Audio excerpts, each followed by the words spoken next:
Welcome to this event on nuclear and biological non-proliferation, lessons from Kazakhstan and Central Asia, which is co-organized today with the International Tax and Investment Center. So I would like to thank a lot the center and also Dr. Ariel Cohen and Dr. Wesley here for this great opportunity to have this seminar today on such an important topic. Why an important topic? Because we live in a world where the threats of nuclear and biological weapons are real. The recent developments, for example, in Iran and North Korea have shown us the dangers of nuclear proliferation and the risk of nuclear war. And added to that, the ongoing COVID-19 pandemic has exposed us to kind of devastating impacts of biological agents and the challenges of preventing and responding to them. So in this context, we probably can learn from the experience of Kazakhstan and Central Asia, which have contributed to the global efforts of non-proliferation and disarmament. Kazakhstan, in particular, has shown remarkable leadership in voluntarily renouncing the world's fourth largest nuclear arsenal that, as we all know, it inherited from the Soviet Union. It had closed down the Semipalatinsk nuclear test site, and it had initiated the Central Asia nuclear weapon-free zone. And Kazakhstan also has been a pioneer in promoting a global biological non-proliferation regime based on its own history of being a victim and a former host of Soviet biological weapons facilities. So today, at the Central Asia program, are very honored to have a distinguished panel of experts who would share their insights and perspective on these topics. We will have Dr. Alimzhan Akhmetov, Dr. Ariel Cohen, Dr. Eric Gomez, Dr. Liazat Iralieva, and Dr. Richard Weitz. So all of them will discuss the achievements and challenges of Kazakhstan and Central Asia in nuclear weapon and biological not proliferation, the lessons learned and best practices that can be applied to other regions and countries, and the future prospects and opportunities for cooperation and for dialogue in this field. So each of them is going to present about 10-12 minutes. Their presentation will be followed by a Q&A session. So please feel free to send me your question in the chat box. So thank you all really for being here today. And we're going to start with Dr. Richard Weitz, who is a senior fellow and director of the Center for Political Military Analysis at Hudson Institute. His current research includes regional security developments related to Europe, Eurasia, and East Asia, and also on U.S. foreign and defense policies. And before joining the Hudson Institute in 2005, Dr. Weitz worked for several other academic and professional research institutions and the U.S. Department of Defense. So again, welcome to all of you, and Richard, the floor is yours. Thank you for that introduction, and thank you all for the opportunity to discuss such an important topic. My brief presentation consists of 4 elements. I'm going to talk about the strains the current non-proliferation regimes are suffering from, that is the nuclear and biological ones. I'm going to then talk about what opportunities and challenges this presents for middle powers such as Kazakhstan, and by implication, this would apply to South Korea and other countries very active in this area. I'll briefly review some of Kazakhstan's achievements in this area, and then focus on one of the new initiatives the Kazakh government has proposed in the biological space. And then my colleagues will provide more detail on all these issues.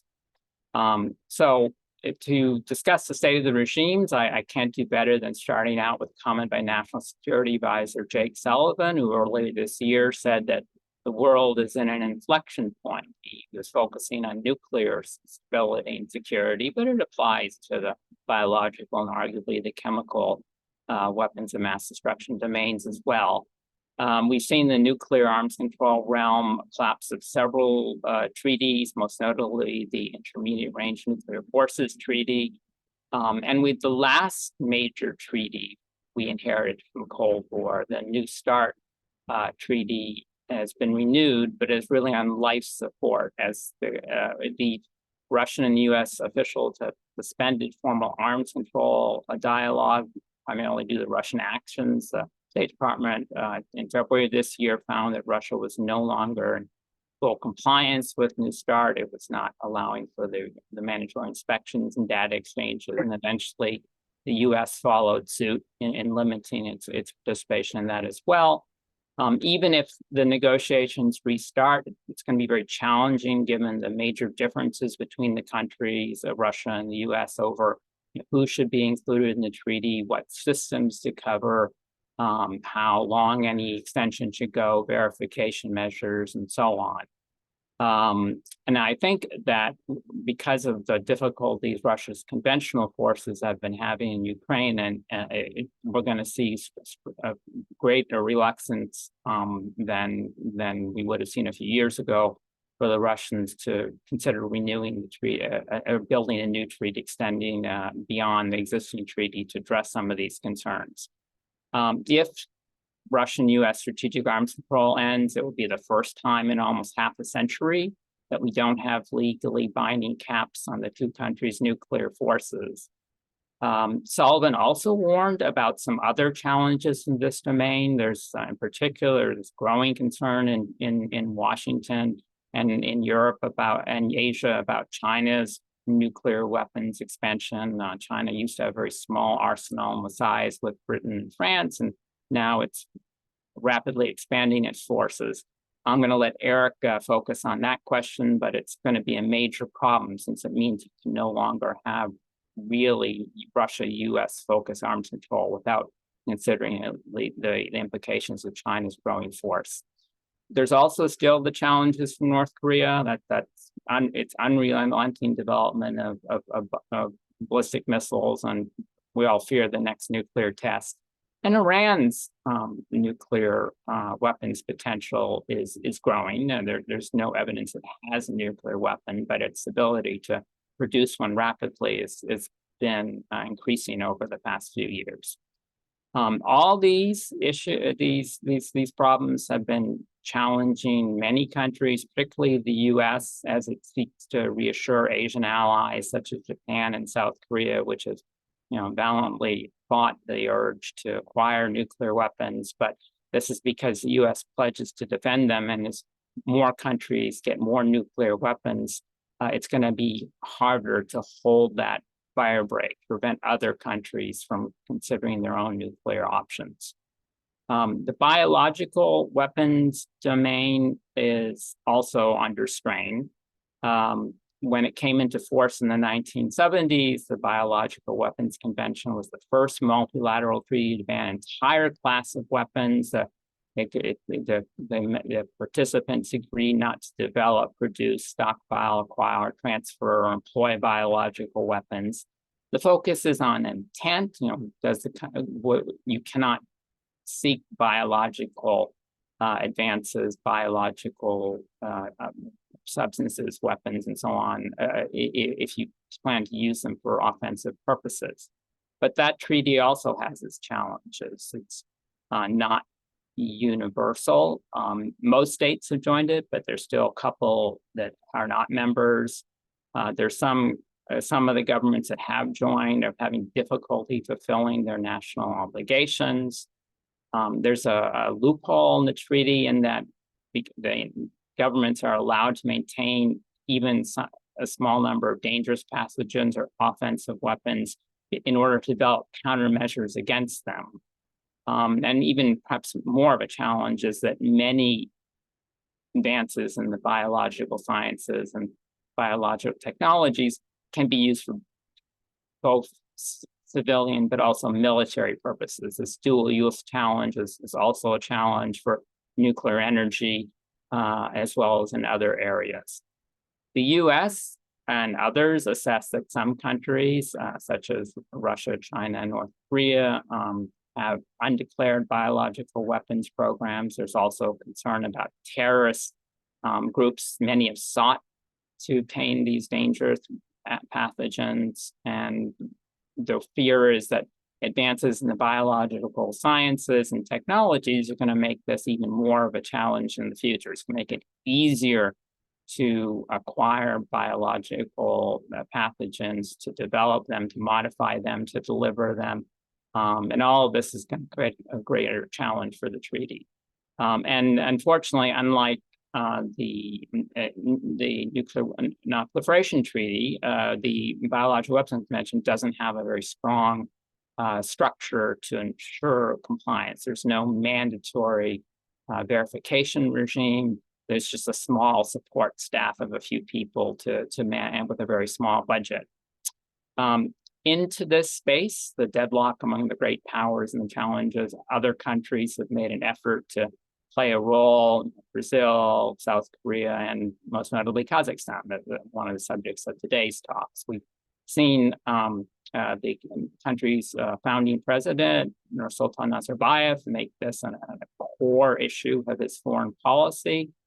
Soon after Kazakhstan regained independence in 1991, the country eliminated what would have been the world's fourth largest nuclear arsenal. All the weapons and delivery systems inherited from the Soviet Union were either returned to Russia or destroyed. Kazakhstan joined the Nonproliferation Treaty as a non-nuclear state. It helped build us in Central Asia nuclear weapons-free zone. Thanks to Astana's initiative, the U.S. General Assembly declared August 29th, a week ago, the International Day Against Nuclear Tests.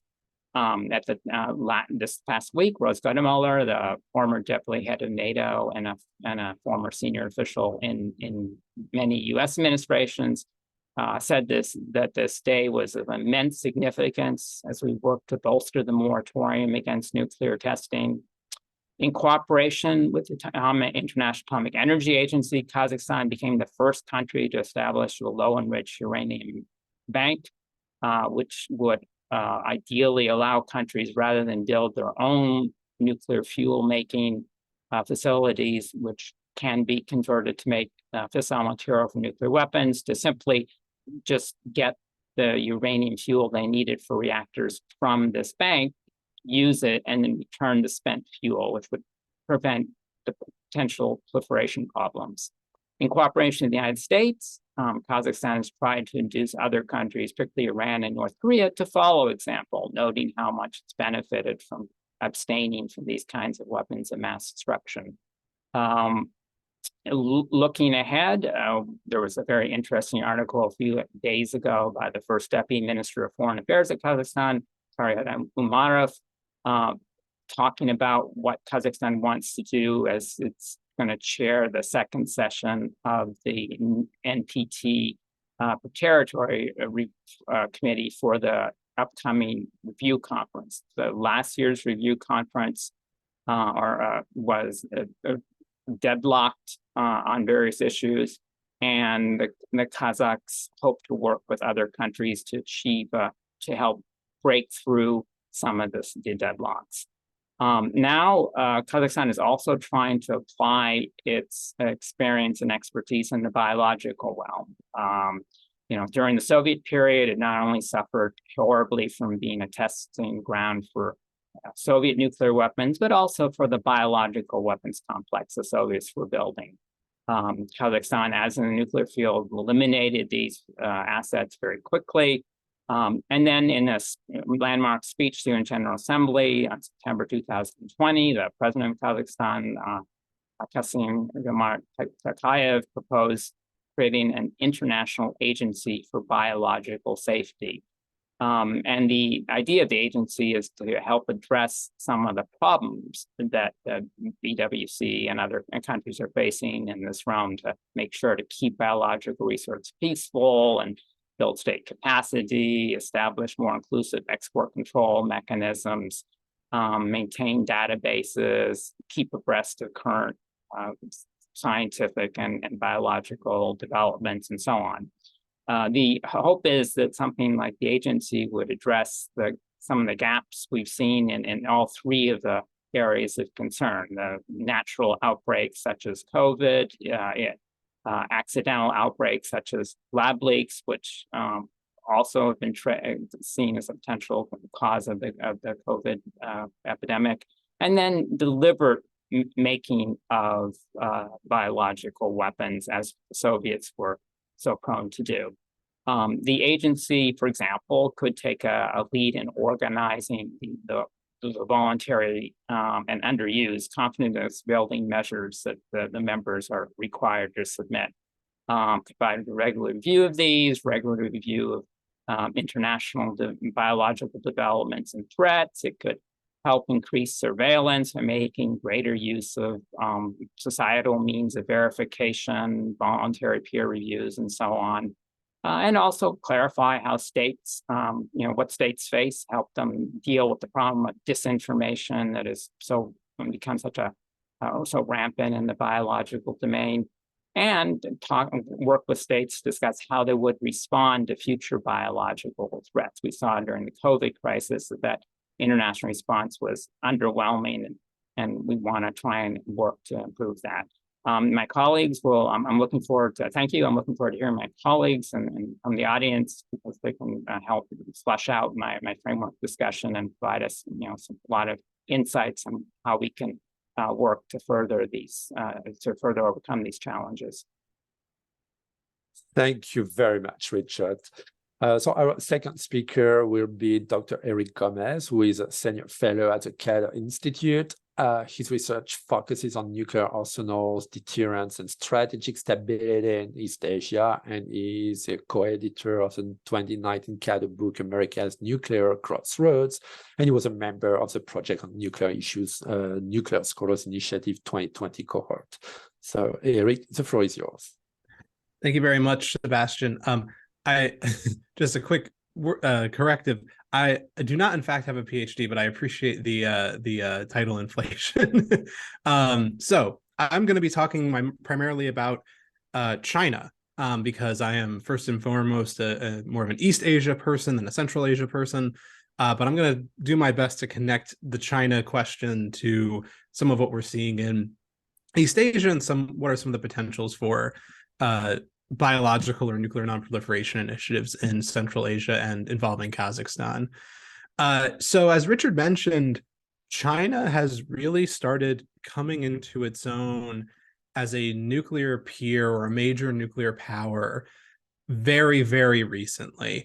Historically, China has almost been baffling how not survivable and not large their nuclear arsenal was. Throughout the Cold War, the United States and Soviet Union did all this nuclear arms racing with one another, had huge arsenals, I would say almost navel-gazing ways of how deterrence actually functioned. And the Chinese didn't really play by that game at all. Throughout the Cold War, they said, the US and what the Soviet Union are doing is we are not doing that, and that it was sort of a mark of pride on the Chinese side. Like, we're not going to go down that road. They had very, very small numbers of nuclear forces. Very few of those forces were actually able of reaching the continental United States, and they've improved their nuclear weapons over the years.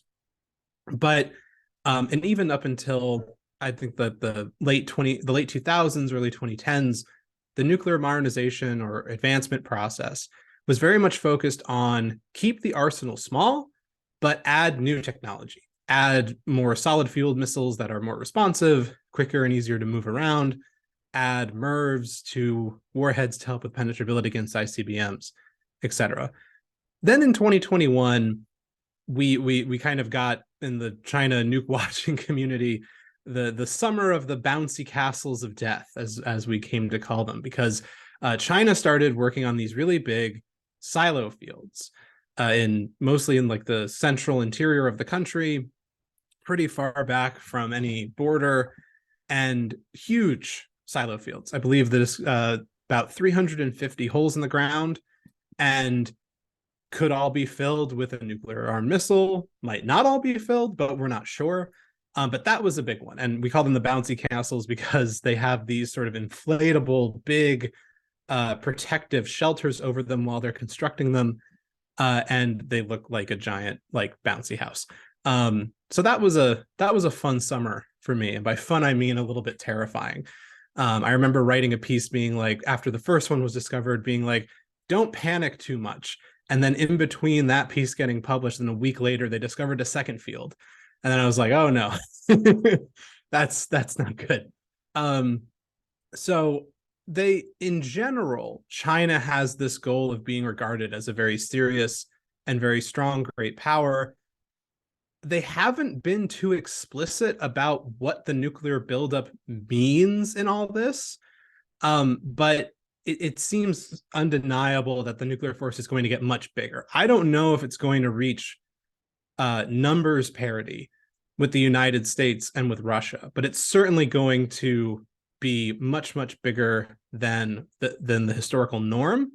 And that comes with a whole bunch of follow-on questions. I won't get into all of them because, you know, I don't want to bore you all to sleep, but if you want to ask in the Q&A, please feel free. But it gets into a bunch of, you know, nitty-gritty technical questions about what is their nuclear use strategy going to be? How do... Anyway, I'll speak even faster to try. No, it's okay. It's okay. No worries. No. So I don't think we missed much. I think the thing where I remember sort of pausing when the screen suddenly dropped was, you know, where is this buildup coming from, right? Where are some of the implications here? The U.S.-China relationship is the sort of big elephant in the room here. Even, you know, it certainly isn't the only thing that's driving China's nuclear buildup, but the U.S. and China are kind of at each other's throats right now. China has, you know, the United States has long been sort of adversary number one in Chinese nuclear planning and Chinese foreign policy and in Chinese defense planning in general, particularly related to nuclear issues. The Trump nuclear posture review seems to have been a big driver internally of the silo field decision on China's part. It is not the only driver, right? And I think that there are other domestic drivers that are present to explain why China has suddenly decided to build up instead of just improving technologically on the nuclear level. But we don't really know in the analyst community. It's hard to know what those domestic drivers are because China has become very, you know, relatively even more closed off to sort of open source researchers, and to try and figure out, well, what does this mean? And finally, on a regional level, China's neighborhood is becoming more nuclear. Richard mentioned this a bit in his comments, but, you know, the North Korean arsenal is growing. U.S.-Russian arms control is unraveling, right? And it's unclear if we're ever going to get it back. So that's, you know, Russia being a neighbor, the United States being the sort of primary threat to China right now.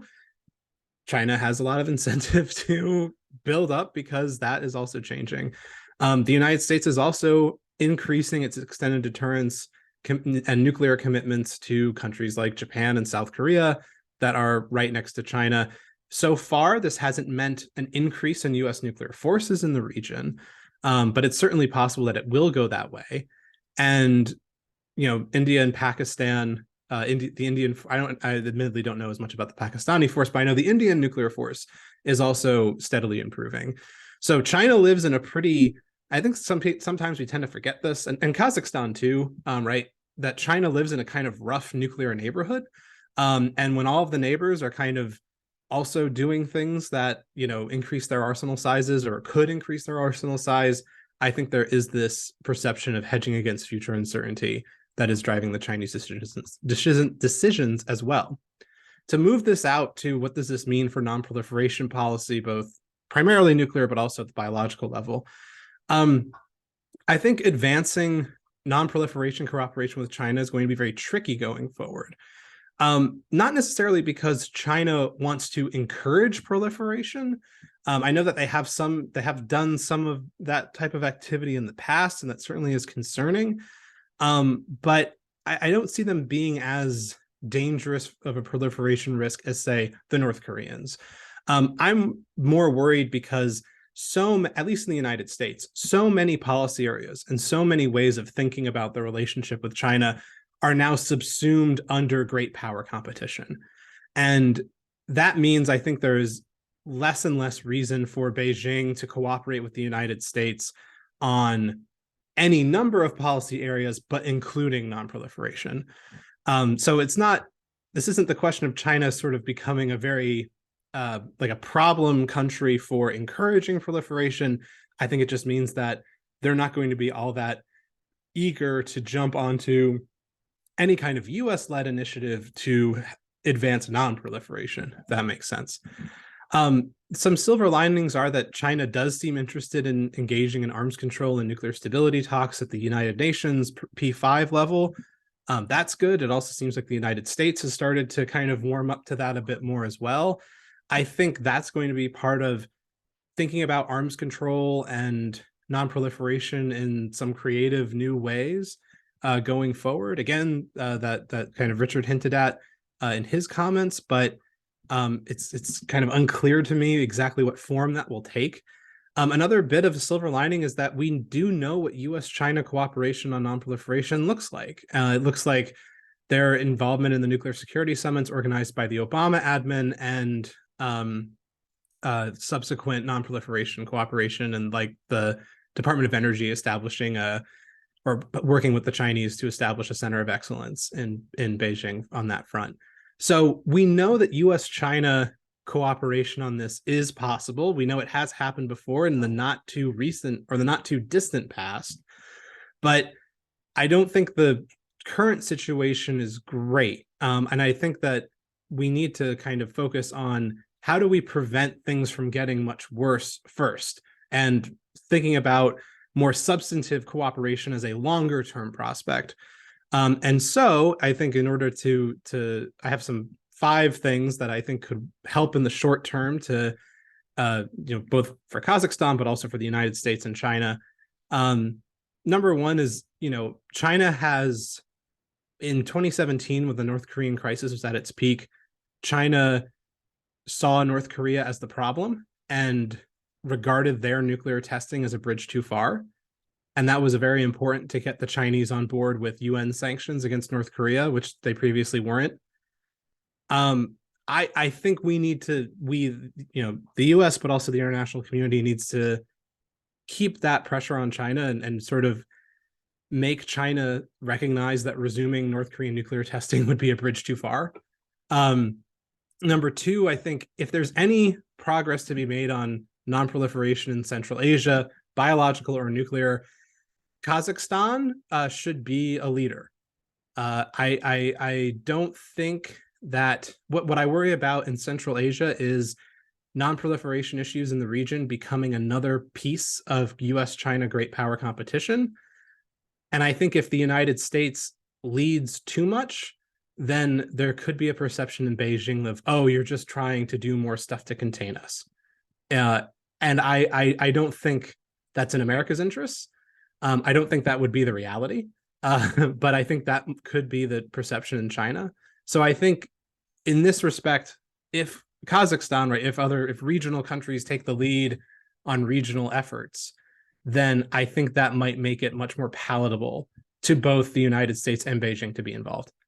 In terms of how that looks at the specific level, not so sure, but that the sort of general piece of advice. Point number 3, I think the United States needs to be much more willing to declassify information when it accuses China of violating nonproliferation commitments. We've seen this in, I think, some of the State Department reports on arms control and treaty verification. There's been some vague mentioning of, oh, there's been activities at Chinese nuclear facilities, and that's about all we get, right? Those are pretty serious accusations. And I think that if we make those accusations, we need to make them with all the relevant information we can possibly have. On biological weapons, Richard's comment about dual use technology is spot on. And that's where I think, this is a pretty big accusation you're leveling, that the United States is trying to level at China.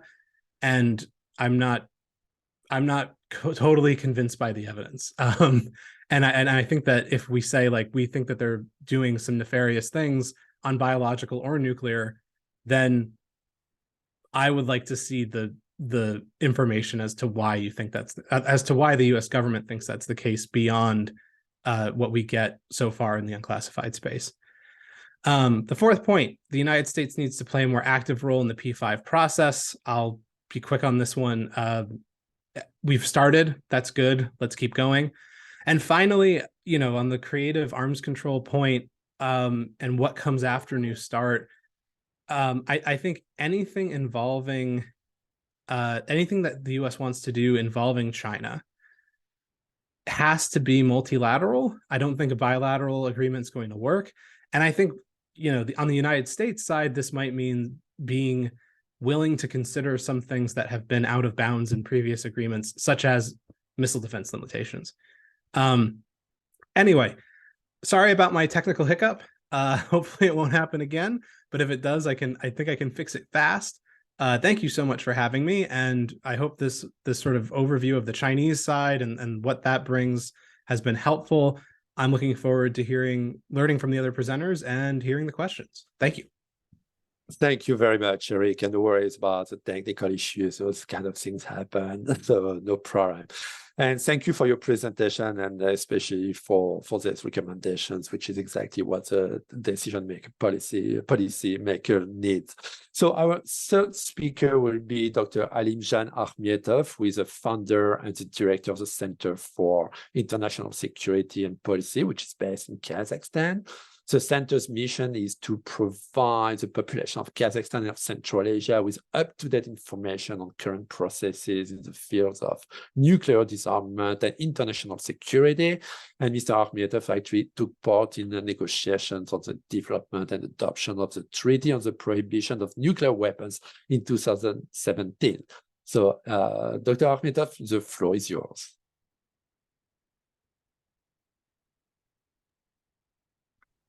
Thank you, Sebastian. And as Eric, I should say that I don't have a PhD degree, but I think it's a good sign. All right, I'm upgrading everybody today. I'm so I should sorry. make it.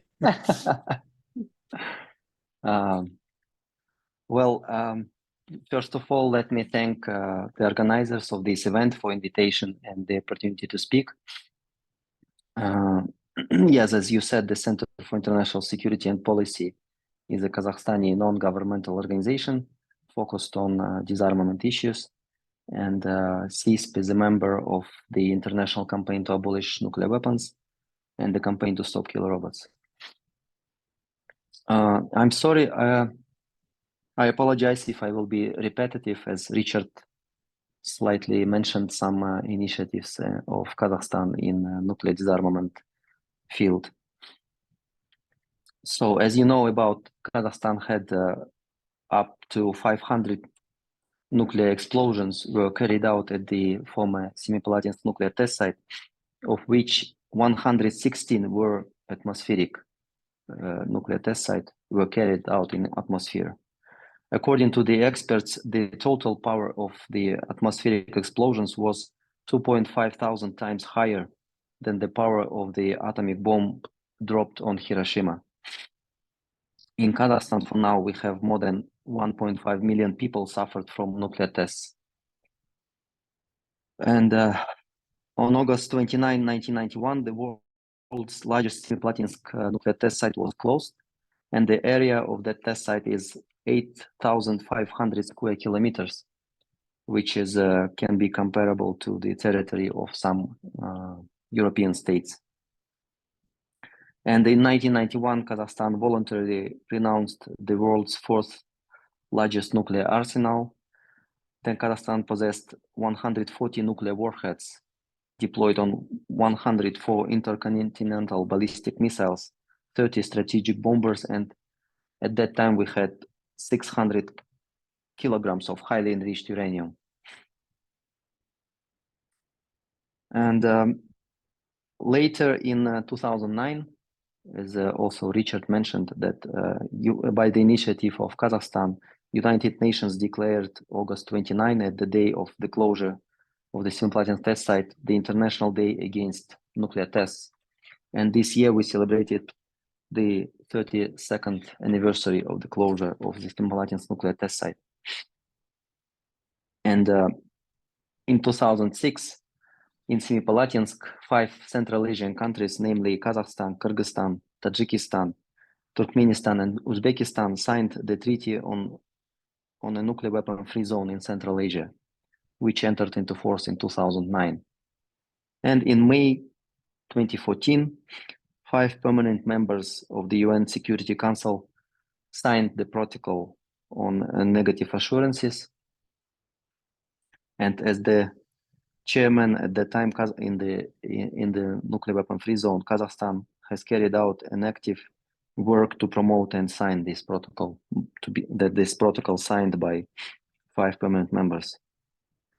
And unfortunately, the United States did not ratify this protocol. Since gaining the independence in 1991, Kazakhstan has made as I think, significant contribution to strengthen global security and to encourage and promote global disarmament process. Let me briefly mention some key initiatives of Kazakhstan in the field of nuclear disarmament. Well, in 2015, during the general debate of the 17th session of the UN, Kazakhstan called to make building a world without nuclear weapon the main goal of humanity in the 21st century, and proposed to adopt the UN Universal Declaration on achieving a world free of nuclear weapons. And this resolution on the Universal Declaration was first adopted by UN General Assembly in 2015, and it is adopted on a 3-year basis. This resolution marks the adoption of TPNW, the Treaty on the Prohibition of Nuclear Weapons, the first international legal instrument to ban nuclear weapons. And in addition, the Universal Declaration calls for the complete elimination of nuclear weapons as the only absolute guarantee against their use or threat of use, calls for the promotion of an atmosphere of confidence to ensure comprehensive and sustainable international security and stability in order to help build a world free of nuclear weapons, expresses deep concern about the catastrophic humanitarian consequences of any use of nuclear weapons, and calls on all states to create new nuclear weapon-free zones. In August 2015, another initiatives of Kazakhstan. In August 2015, the government of Kazakhstan and the IAEA signed an agreement on the establishment of the IAEA low-enriched uranium. And on August 29, 2017, the official opening ceremony of the bank building took place in Kazakhstan. The purpose of the creating of IAEA LAU Bank is if any IAEA member state experiences difficulties in supplying low-enriched uranium for political reasons, and this threatens the shutdown of the nuclear power plant, then IAEA Director General has the right to decide on the supply of LAU to this country. And I cannot mention, as we last week we had August 29, I cannot mention the chairmanship of Kazakhstan in 2015-2017 under Article 14 of the CTBT. And Kazakhstan, together with Japan, acted as a co-chairs. What I should mention here, that for the first time within the framework of this mechanism to stimulate the entry into force the treaty, Kazakhstan and Japan at the highest political level adopted a joint statement on the CTBT. Unfortunately, this international treaty has not yet entered into force, as you know. Recently, I remember that recently we heard from United States that they called that this treaty to join this treaty. So as I understood, United States called on themselves to join this treaty. And finally, the most important, I think, initiative and where Kazakhstan takes very active and responsible position is the Treaty on the Prohibition of Nuclear Weapons, and Kazakhstan took an active part in the negotiations in 2018 of the UN member states on the development and the approval of this treaty. And I think that the adoption of this treaty is a logical development and strengthening of Article 6 of the NPT.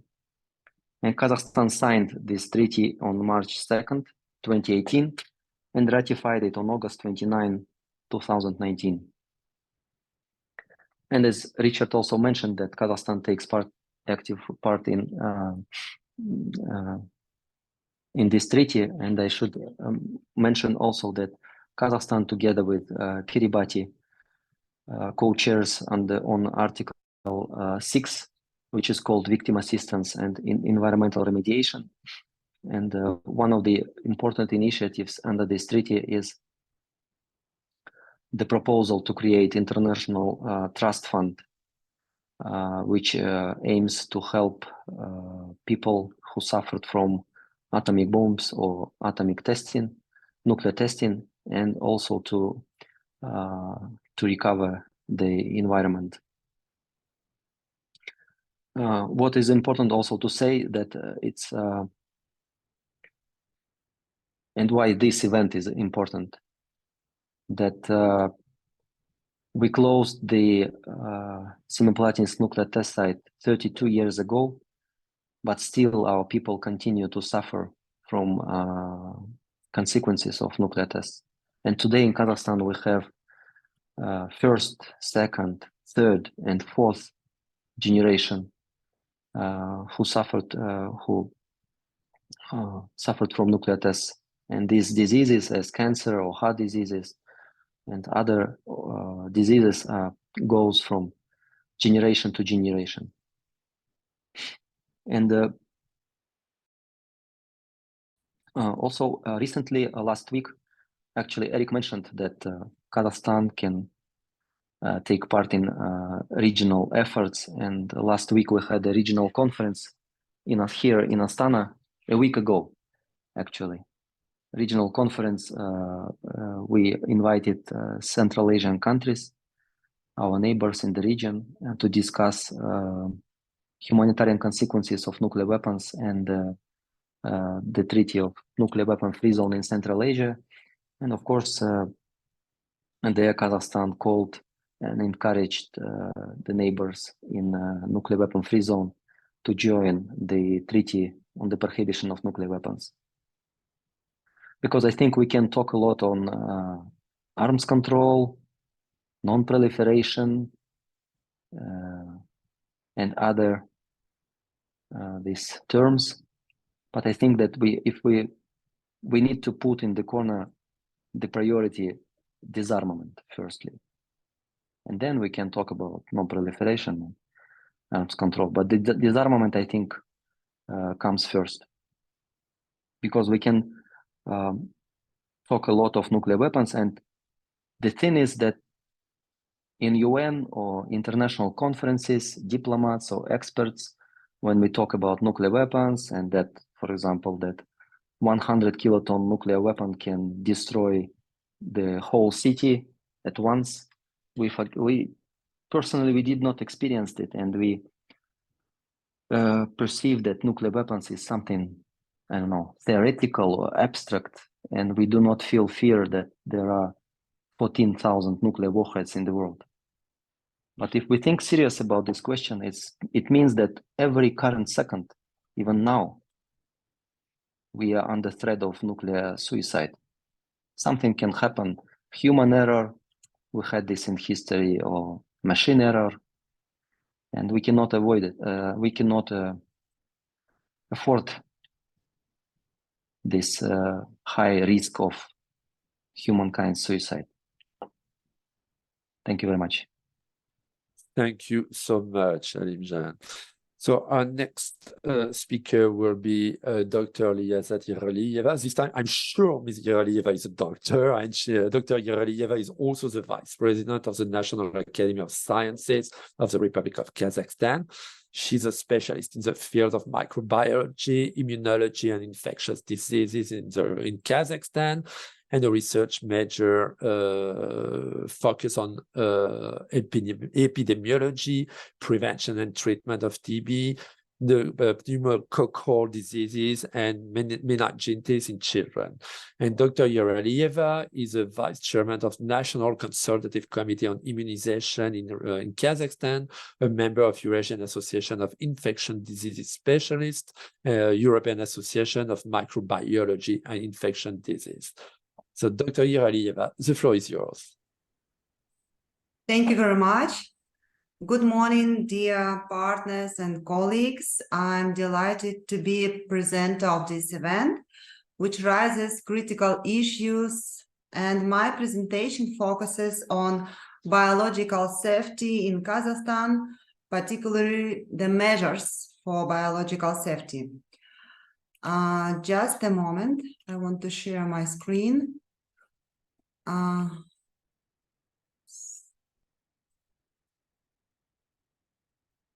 Sorry.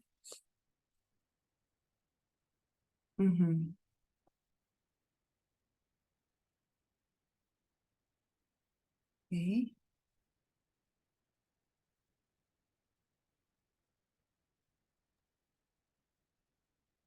Can you see? Okay. Yeah, we can. Yeah, it's okay. It's okay. Yes, that. Yeah, it works now. Oh, thank you very much. So, due to its geographical location and historical circumstances, Kazakhstan found itself in the risk zone after the collapse of the USSR due to burial sites of hazardous materials, test sites, and artificial created and natural foci of many dangerous diseases of humans and animals. And Kazakhstan is geographically located, in a close proximity to the world's traditional incubators of pathogens, of particularly dangerous diseases, sources of terrorist threats. We must take a set of measures to improve its own biological security. Being heavily dependent on imports, it is one of the most vulnerable countries to biological threats. A significant part of medicines is imported, which puts Kazakhstan under dependence on foreign manufacturers of biological medication, which negatively affects not only the increase in biological danger, but also the threat to national security and danger. And the epidemiological and epizootical situation in Kazakhstan and the border countries remains quite tense. There are outbreaks of dangerous and especially dangerous diseases of humans and animals.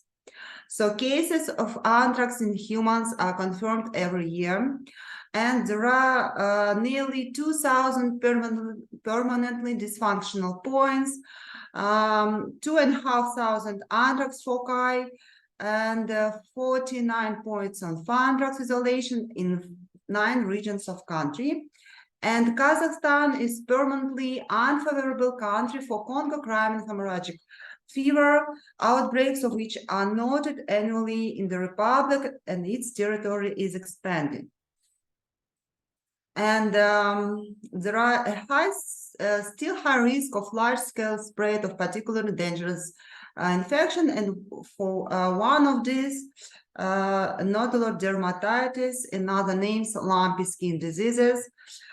Since 2017, has been noted these diseases in the territory of Republic of Kazakhstan, which until 2016 was exotic for our country. And to counterattack to nodular dermatitis, the Research Institute of Biological Safety Problems has developed domestic vaccine, which supplied by the Ministry of Agriculture to the Republic of Kazakhstan, and we use currently. Also, brucellosis epidemiological situation for brucellosis remains very tense, especially in the northern and central region, where 75% of unfavorable points are concentrated and 90% of sick animals are isolated from the total number in the Republic.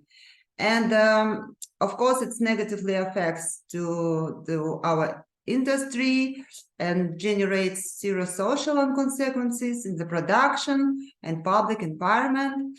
And to combat brucellosis, also the Research Institute created, developed a new vector vaccine, which we use. Since the end of 2019, a new outbreak of camelpox has been noted in Mangistau region. It's one of our Kazakhstan big region, and studies of samples of pathological materials have confirmed, but vaccine has been developed in a short time. And during 2018-2019, information about sheeppox and foot and mouth diseases outbreaks appeared in the media in Kazakhstan, although the Ministry of Agriculture of the Republic of Kazakhstan did not provide official data. And as a part of scientific research to fight dangerous infection, scientific organization developed 68 types of medication, including vaccines against bird flu, against highly pathogenic avian influenza, against the pathogenic swine flu, and in 2018 against veterinary drugs against nodular dermatitis. Also, we implemented 49 guidelines and recommendations in the field of biological safety. And of course, for biosafety, we should take some measures. Firstly, to control the epidemiological and physiological situation, purchase mobile modular laboratories based on the high traffic vehicles equipped with the one unit of equipment for express diagnosis of particular dangerous diseases. And the relevant and branch ministries should develop an interdepartmental order regarding the development of rules for microbiological monitoring, ensuring the strict accounting and storage of deposited strains of industrial and pathogenic microorganisms, the development of uniform standard methods for the investigation of infectious diseases, and create a unified information database of industrial and pathogenic microorganisms. Also, we should create an interdepartmental commission to check existing depositories and collections of microorganisms, for centralized accounting of industrial and pathogenic microorganisms, to check private biological laboratories that can be used, the production of especially dangerous biological substances, contacts of criminal elements with qualified specialists in the field of microbiology. We should take into account regular outbreaks of anthrax, to audit bureaus and animals burial grounds of anthrax of the territory of Republic of Kazakhstan, monitoring and diagnostic of samples. For example, last week, more than about the 12 cases of anthrax registered in Kazakhstan among the people. Also, we should create an independent state scientific and control organization for quality control of veterinary drugs, control during the massive introduction of biotechnology into the production of therapeutic and diagnostic immunobiological medicine, food and biological activity additives, and development of proposal for the creation of a national high school for training or experts in the field of biosafety. Liazat, I was wondering, because you have only a few minutes, okay, you were wrapping up, and if you could also maybe focus a little bit more on bioweapons. I mean, if you can't do it, sorry, as you just have a few more minutes. Thank you, but it's really up to you. So that's all. Thank you very much for your attention. Okay. Yeah, if you have any questions, I'm happy to answer them. Okay, we'll do that. Thank you very much. So last but not least, we will have Dr. Ariel Cohen, who is a managing director of the Energy Growth and Security Program at the International Tax and Investment Center. Dr. Koren is really an internationally renowned expert on Russia, on Eurasia, Eastern and Central Europe, and also on the Middle East, and on a wide range of issues, including on political and security risk management, on economic development, investment policy, the rule of law, crime and corruption, market entry strategies, and other aspects of state and business relations. So Ariel, the floor is yours. Thank you very much, dear Sebastian. Thank you all for coming and participating. I think the presentations of all of my colleagues were extremely to the point and relevant to the dangerous world we're living in. And I cannot stress enough, I started my work in the early 80s, policy work on then the Cold War, but even during the Cold War, the periods where there were no negotiations on arms control were extremely limited.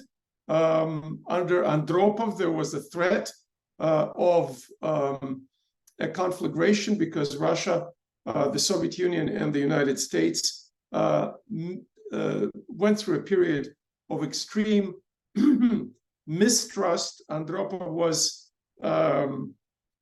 convinced that Ronald Reagan may attack the Soviet Union, and even sent spies to watch the Pentagon at night, because they decided if the windows are lit, if people are working through the night, that may be a signal that the US is planning to attack the Soviet Union. You also remember there was a situation where the Soviets misread, I think it was a visual artifact. They thought US launched a nuclear attack, and of course it was an artifact, it was false, and it was a decision on one Soviet officer who decided not to react that prevented a counterstrike by the Soviet Union. This is to say that the moral responsibility of our leaders in the US, in Russia, in China, as Eric described, is of the highest caliber, and the moral dilemmas of protecting the country versus trying to get rid of nuclear weapons, or for that matter, other weapons of mass destruction, including biological, are the responsibility is indeed supreme. And I have a feeling, being in this business for 30 plus years, I have a feeling that the acuity, the moral imperative that we felt after the Cuban Missile Crisis and during the Cold War, people who remembered the Cuban Missile Crisis and the risk of a nuclear attack and counterattack, that responsibility is a little bit fuzzy. And instead, we have an arms race.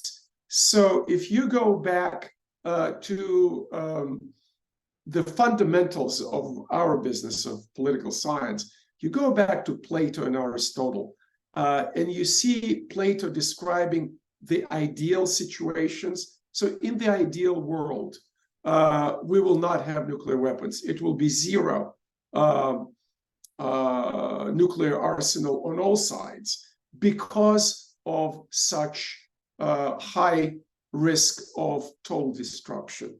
And in the Aristotelian world, you deal with the practical issues of disarmament, of nuclear balance, of deterrence. That comes from the Aristotelian tradition. The Chinese scientists recently discovered, based on genetic, paleogenetic, and archaeological evidence, that there was a bottleneck about 500,000 years ago, in which something wiped out the population of hominids, of the ancestors of the modern humans. We don't know what it is. I'm speculating it was an epidemic, and it wiped it out from many, many thousands to 1,500. And for about 100,000 years, there was a bottleneck of about 1,500 ancestors of humanity living on this planet. And if they all died, we wouldn't be here today. Can you imagine that?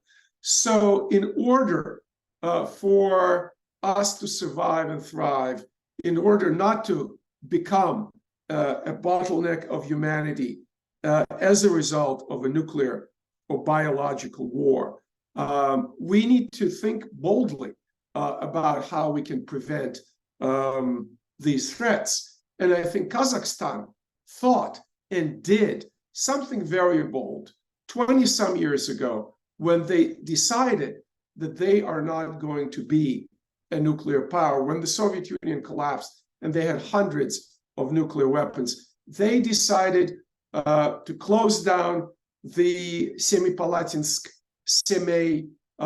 nuclear testing ground. They recognized what the damage, horrible damage, these nuclear tests did. I've been to Kazakhstan many times. I saw people with birth defects, people without legs and arms who had mutations because of the radiation. We know that the Soviets experimented with biologicals on an island in the Aral Sea, and many, many animals died there because of these pandemics and were buried on that island. Well, guess what? The Aral Sea now is dry, and these pathogens can escape theoretically. And this is why I was so happy to hear Dr. Liazat Yaralieva that the monitoring efforts are being conducted and developed, and monitoring service is active in Kazakhstan. So as Kazakhstan established the 29th of August as a nuclear test ban day, and the UN recognized it, as Kazakhstan was so active in promotion of the Treaty of Prohibition of Nuclear Weapons, TPNW, which 91 countries signed, but none of the nuclear countries, surprise, surprise, signed.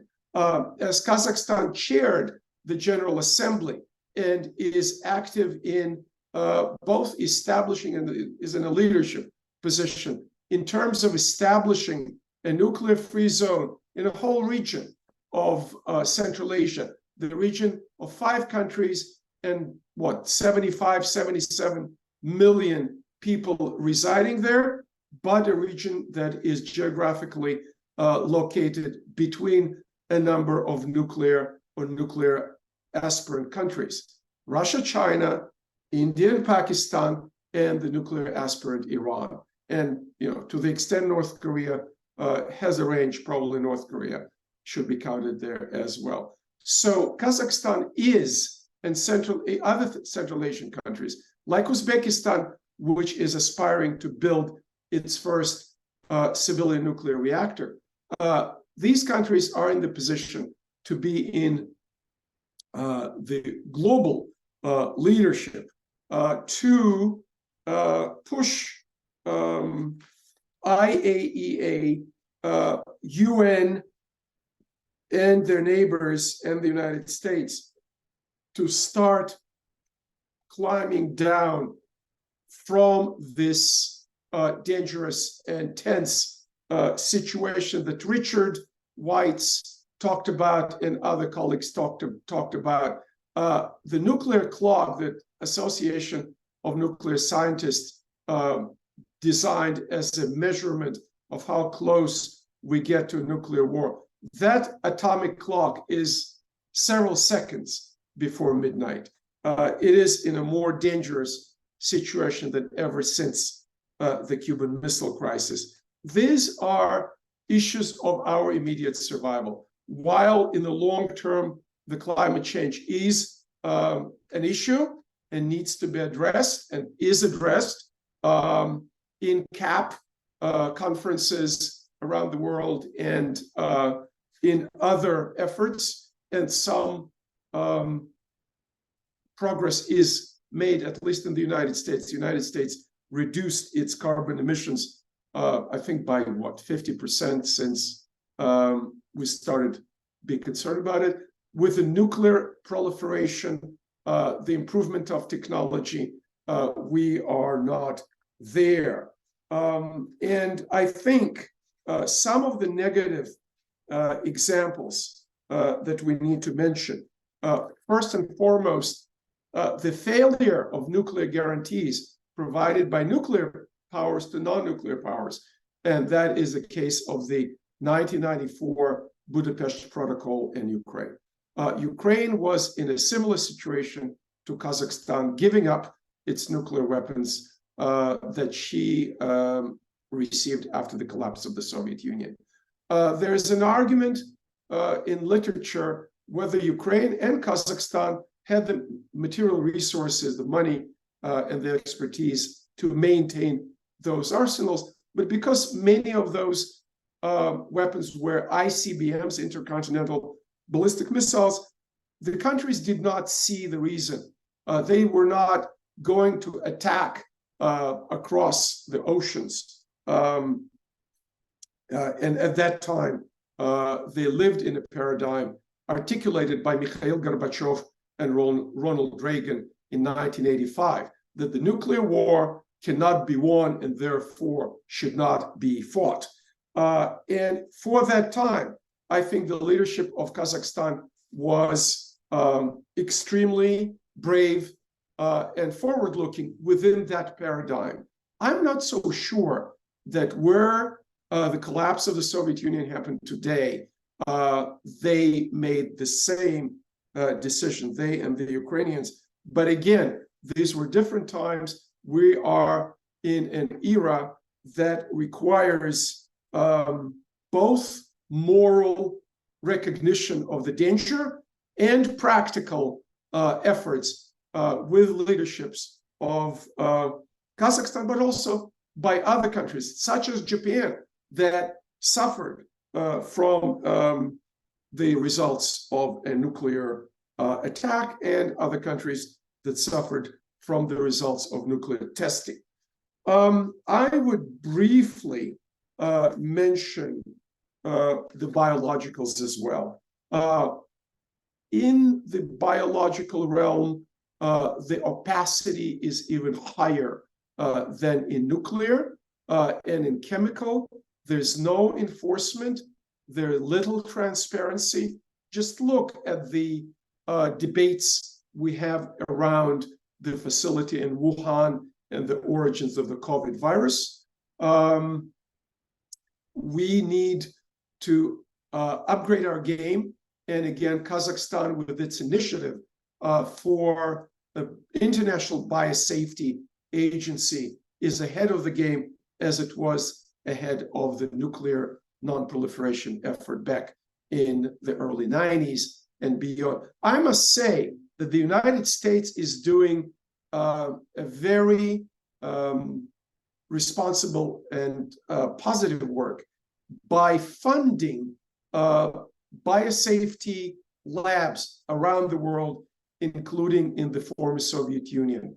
What do we do? What does the non-Lugar funding and the Nuclear Reduction Threat Agency, Defense Reduction Threat Agency, what do?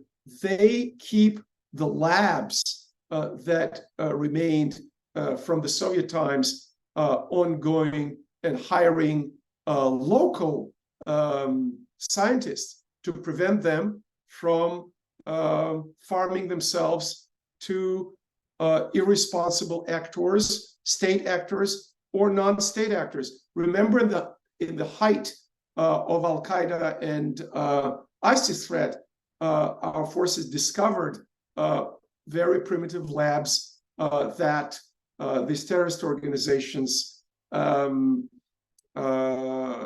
began to develop in order to develop their bioweapon capacity. So China and Russia, especially Russia, tried to smear and mischaracterize the activities of these labs, including in Kazakhstan, including in Georgia, Ukraine, and elsewhere, pretending that the US is funding some kind of bioweapons research. That is not true, but what is true is that there's a lack of trust, there's a lack of transparency on what countries do in the guise of researching the countermeasures to bioweapons. What do they do in terms of developing offensive weapons? I will wrap it up. There's some questions that my colleague Sebastien Pérouse will manage. I don't want to step into his shoes here, but I want to thank again all our panelists and just flag these issues as the issues of our survival. God forbid we will have a lack of leadership in the countries that have these weapons, that have these arsenals, and they have moral and legal responsibility to manage our safety and to prevent intentional or unintentional escape of either nuclear or biological, or for that matter, chemical weapons into the wrong hands and applications of these horrible weapons. Thank you so much. No, thank you, Arya, for this really, really important talk. So we have about 15 minutes for discussion. So maybe let me move directly to them. So the first question is for Eric. And the question is, do you think that the process of peace negotiation and conflict resolution in Ukraine can create a possible and viable platform for non-proliferation efforts and for amelioration of US-China relations? In a word, no. Just because I don't think that there is a viable path towards those things. I think the Ukraine war is going to keep going. I don't think that, I mean, it would be great if we could do some sort of negotiated end to the conflict. I don't think that's very likely. I don't think it's what any of the parties want right now. And so I don't think the prospects there are very good. I think in terms of, in terms of like, how do you get the US and China talking about this sort of stuff again? Someone needs to stop talking past one another, right? I think on the US-China side, you have a situation where the Chinese really want to talk about sort of strategic stability broadly defined with the United States, and the United States wants to have more sort of working level or lower level talks about crisis management. And that's just talking past one another. I think there's common interest, right? There's a common interest in finding out a way to not have some sort of conflict go completely off the rails and nuke one another, which is good. But though we're just approaching it from different perspectives. I don't know who moves first, but someone has to move off that. I think that's the more likely way forward there. Thank you, Eric. So we talk about both nuclear and biological weapons today, and I got several questions. Actually, some were addressed directly to me on biological weapons. So I was wondering if the panel could just elaborate a little bit on that, and especially on how would a biological weapon security architecture be different from nuclear, and what is the current state of biological weapons non-proliferation? I could just begin with a quick, I don't know much about the state of the biological weapons non-pro, but in terms of what makes biological weapons security architecture different from nuclear, good news, bad news. Good news, there's a much lower barrier to entry to biological weapons, right? Because these things are kind of naturally occurring. It's not like you have to have a whole nuclear fuel cycle and enrichment capability and delivery systems all set up in the way you do for nuclear weapons, which means that it's relatively easier for people to craft biological weapons. So that's the bad news. The good news is, number one, biological weapons are harder to control, so their use will probably have a higher chance of rebounding back on the user.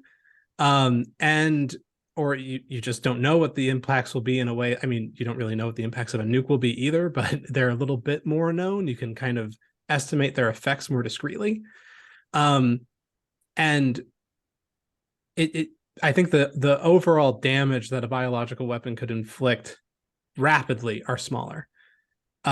So that's kind of how they're different, and that plays into how do you control these things, right? I think on the biological weapons side, for example, a big challenge is there's so much dual use technology that it's really difficult to kind of thread that needle between denying someone a biological weapons program and helping them establish like a biological defense program. And I'll turn it over to my fellow panelists now. Anyone wants to add anything on that? Ariel, yes, please go ahead. Yeah, we are living in an era of very rapidly developing and improving biotechnologies that on the one hand give us tremendous advantages in treating horrible diseases such as cancer. My wife spent 30 plus years in biotech, and she's working for a biotech. So I hear day in and day out what kind of great progress can be achieved. Just think about it. When on Earth could we develop an antiviral vaccine in a crash program that normally in the clinical world would take 10 years.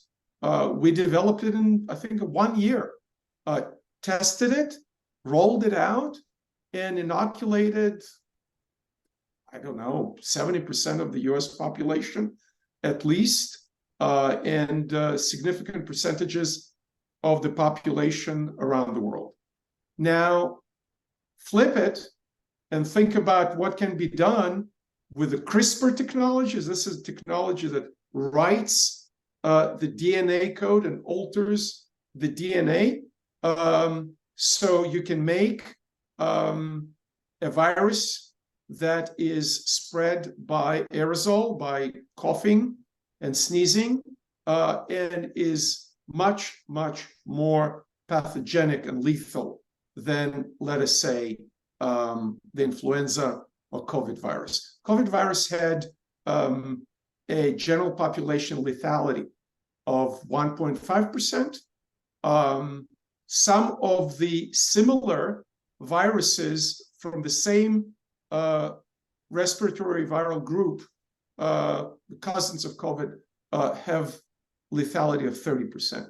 30% is comparable with the Black Death mortality in Europe in the Middle Ages, the Black Death epidemic that changed the social, cultural, and economic fabric of Europe tremendously.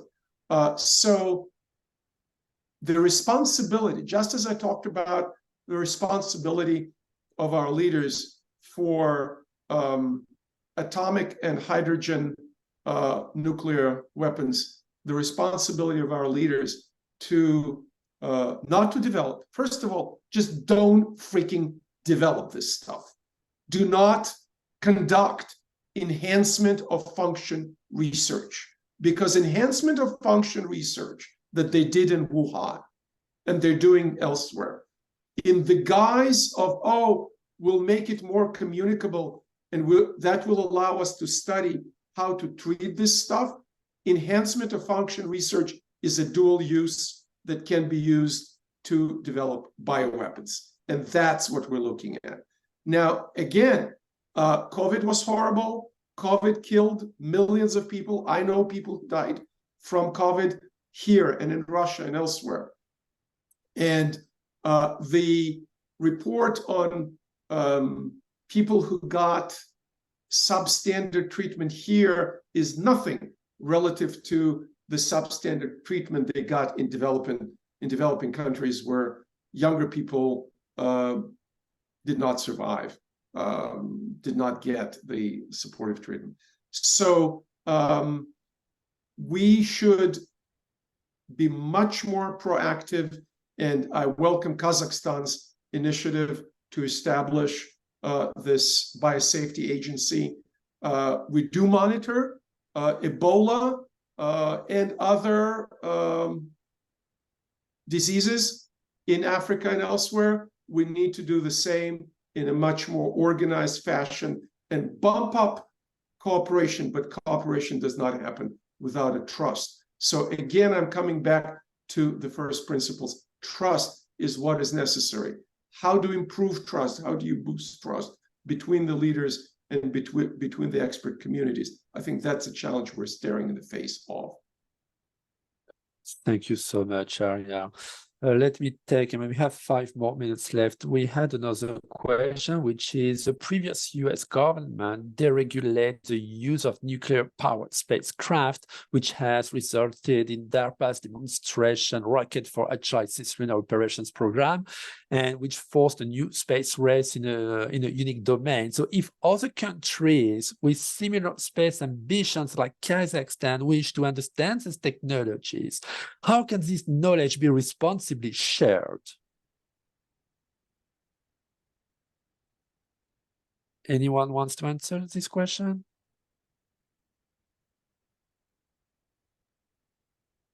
Sebastian. Yes, Alimzhan, please go ahead. Yeah, sure. Yeah, I do not follow closely the issue on outer space, and I think it's a bit different from the topic we are talking about here. Just wanted to say that Kazakhstan is a peaceful country, and of course, we do not support the potential arms race in outer space, and it's a huge risks, and that if one country starts possessing any type of weapon in outer space, that will be like, the start for another arms race, not on the Earth, but also in outer space. So I think that the outer space should be used only for peaceful research and use, the only way. Thank you. Okay, so yeah, let's come back actually indeed to Kazakhstan. And as in this seminar, we're trying also to draw lessons from what Kazakhstan and Central Asia are doing. A question would be, what were the key motivations that led Kazakhstan to voluntarily dismantle its nuclear arsenal? And how can these motivations serve as an example for other nations around the world? Anyone would like to? Yeah, please, Alimzhan, go ahead. Yes, Sebastian, yeah. And thank you to the audience for this good question. And I think the most important that why Kazakhstan took the lead, because we suffered ourselves. And as I mentioned in my presentation, we still continue suffering. And in this, I mentioned that we have 4th and already coming 5th generation suffered from nuclear tests, and there is no end in this development. People still born with the diseases because of ionizing radiation. And on our land, we had up to 500 nuclear tests, and we see the consequences. And we see that when we say that, Ariel mentioned that the nuclear war should never be fought, but nuclear war cannot be called as a war, because in a war we have a winner and a loser, and the loser pays something, repatriation or other things. But if we have a nuclear conflict, there would be no winner, because a few years ago some experts counted that if we have yeah, some experts counted that if we have a nuclear war between even India and Pakistan, these two countries possess less than 1% of nuclear arsenals in the world.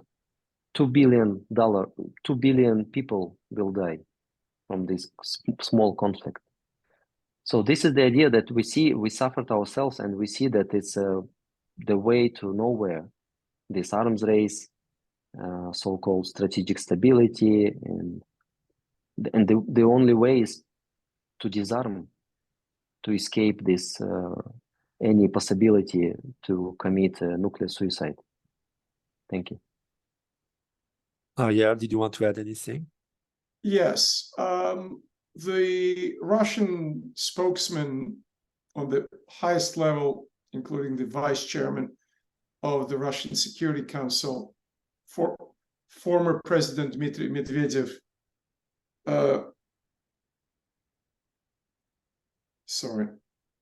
former President Dmitry Medvedev said that Russia will use tactical nuclear weapons. And that is the hope that if Russia uses it, either the West will not respond, the West will be intimidated, or the West will only respond tactically. The problem with that is this is a very high-risk bet.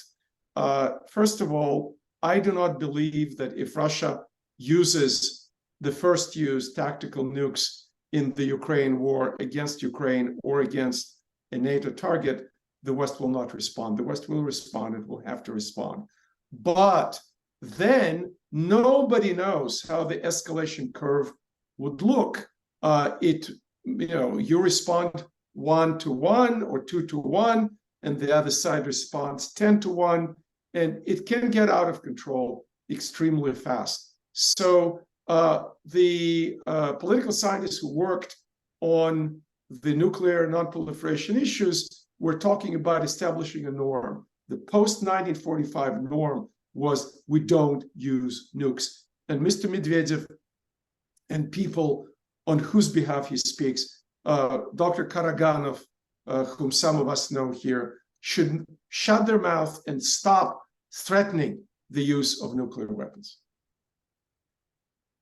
Thank you, Arya. So unfortunately, we will need to conclude. But before concluding, before closing this seminar, I would like to give our 5 speakers a chance to say some concluding words, and maybe based on a question which would be how. In this very difficult context, how can the international community better support countries like Kazakhstan that have successfully dismantled their nuclear arsenals in their ongoing non-proliferation efforts? And please feel free to add anything that you didn't have a chance to say in this seminar. Maybe we're going to start with Liazat. We didn't have a chance to talk in the Q&A session. Liazat, would you like to say anything?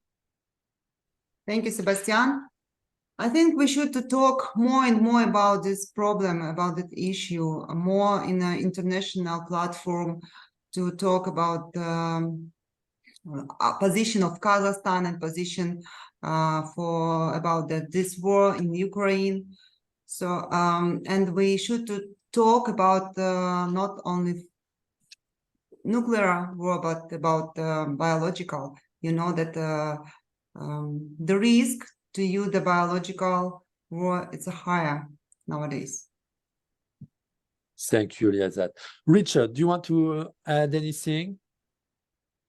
Well, thank you. I learned a lot from listening to my colleagues. I guess one key point I'd like to drive home is thank Cat for keeping some focus on this area. I worry that, given the U.S. withdrawal from Afghanistan and other factors, we're sort of losing interest in Central Asia.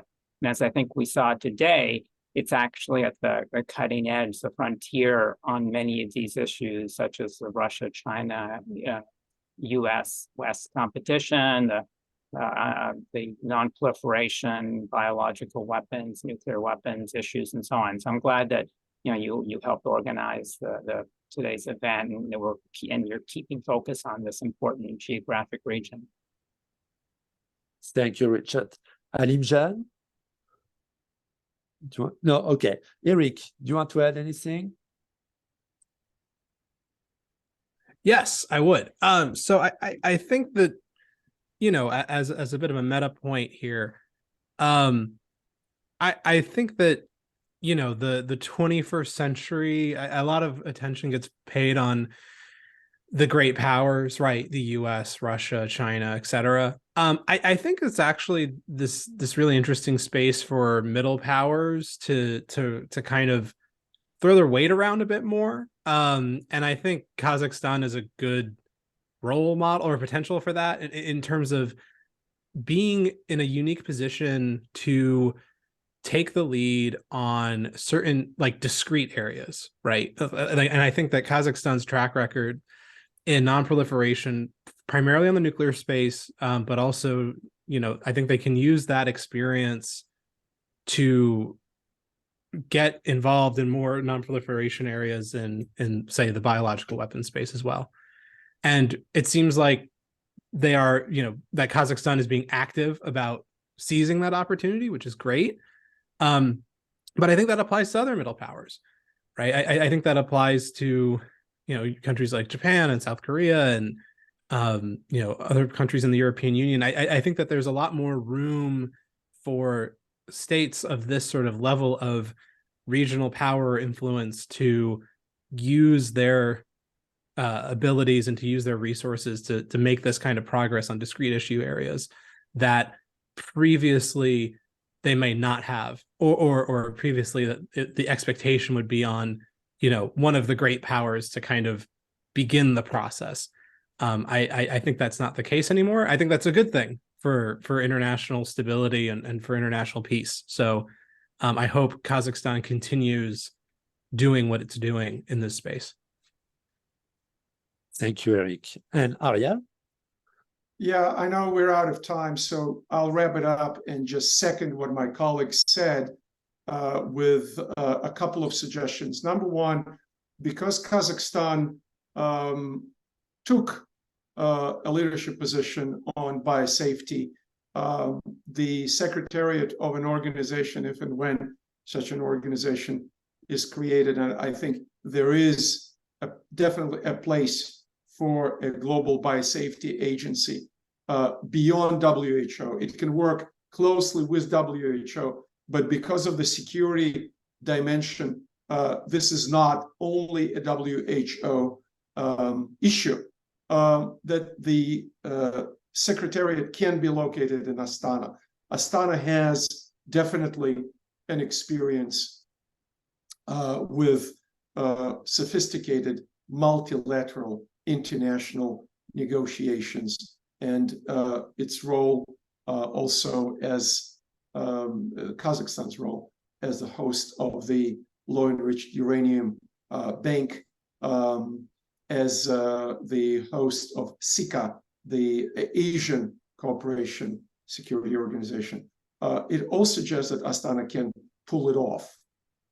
Secondly, I actually am not very comfortable with the use of the word middle powers, because the only distinguishing aspect of whether power is a great power or a middle power is the nukes. And this is extremely, it's taking us in the wrong direction.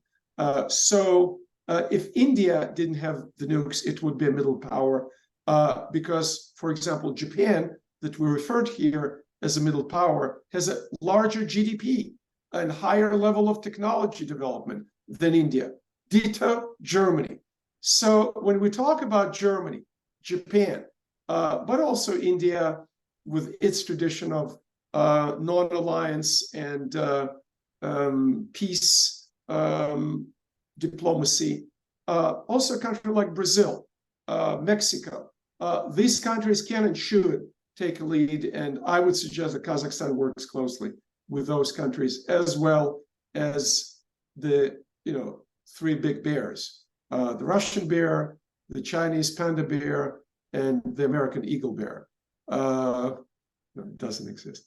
All right, whatever, with the grizzly bear. Anyway, so the three bears, what colleagues refer to as middle powers, and Kazakhstan I think can make a difference, and we better make a difference before it is too late. Thank you very much, Ariel, and thank you all really for, I mean, shedding light on those such critical aspects of global security and how to say, on the imperative need for non-proliferation in our quickly changing world, in a context where the rhetoric surrounding global security can be bellicose. I mean, there's lessons from Kazakhstan and Central Asia, I think, offer hope, and they remind us that through dialogue, through cooperation, and through commitment to a world free from the specter of weapons of mass destruction, we can pave the way for a safer future for all nations and all generations to come. So I would like to thank our participants for their presentations. I would like to thank the audience for the discussion. And I would also like to thank again the International Tax and Investment Center, Dr. Ariel Cohen and Dr. Wesley Hill, for this wonderful opportunity to have this seminar today. And we look forward to having you again in our Central Asia Program seminar. Have a good day, have a good afternoon, have a good evening. Thank you very much again, and goodbye.